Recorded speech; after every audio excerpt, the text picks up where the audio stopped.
I am Dr. Tanveer Arshad Chaudhary, family physician. आज 12 नवंबर है जो इंटरनेशनल नमूनिया डे है। इसके हवाले से मैं अपनी कौम को और अपने पेशेंट को एक पैगाम देना चाहता हूँ कि नमूनिया जो है वो मूज़ी बीमारियों में से एक बीमारी है जो अक्सर बच्चों में मौसम की चेंजिंग की वजह से हो जाती है, और इसके लिए फौरी तौर पे अगर कोई ऐसी बीमारी आपको महसूस होती है या बच्चों की चेस्ट में कोई आवाज़ें आती हैं या बच्चों की सांस लेने में दिक्कत होती है या बच्चे कपकपी का शिकार होते हैं या उनकी खांसी प्रॉपर नहीं रुकती या बच्चों को चेस्ट इन्फेक्शन कंटिन्यूली रहता है, तो इन सारी सूरत हाल में से आप या तो अपने करीबी डॉक्टर से रजू करें या फौरी तौर पे बच्चों को हॉस्पिटल मुंतकिल किया जाए, क्योंकि लगभग पाकिस्तान के अंदर जो है वो तकरीबन 80,000 के करीब नमूनिया के पेशेंट रिकॉर्ड होते हैं, जिसमें पंजाब में तकरीबन 40,000 से ऊपर के पेशेंट जो है वो नमूनिया में रिकॉर्ड किए जाते हैं।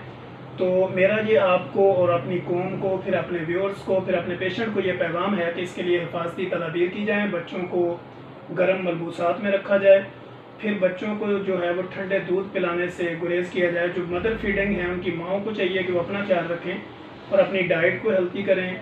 हाथ धोकर जब भी बच्चे को खाना दें तो हाथ धोकर खाना दें, और हाइजीनिक का ख़ास ख्याल रखें, अपने घरों का ख़ास ख्याल रखें।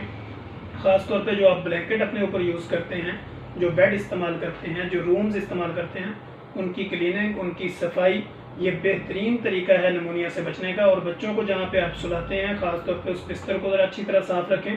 फिर जो ब्लैंकेट लेते हैं उस ब्लैंकेट को झाड़ लें। अगर कारपेटेड रूम है तो उनकी भी सफाई रखें। बेसिकली ये कारपेटेड जितने भी हैं ये एलर्जिक पैदा करते हैं, और बाज़ दफ़ा बच्चों को ठंडा दूध पिलाने से या माएँ उठकर अपने उसको दूध देते वक्त बच्चे का ख्याल नहीं रखती, या उसके फीटर को जो फीड करते हैं बच्चे, उनके फीटर को साफ़ नहीं किया जाता, या बगैर हाथ धोए बच्चों को कुछ खिलाया जाता है, तो ये सारी चीज़ें जो हैं ये नमूनिया की काज बनती है। इसके अलावा और भी बेशुमार काज हैं, लेकिन हम कौम को ये पैगाम देना चाहते हैं कि इन सारी हिफाजती तदाबीर के ज़रिए अपने आप को नमूनिया से बचाएँ। Thank you so much.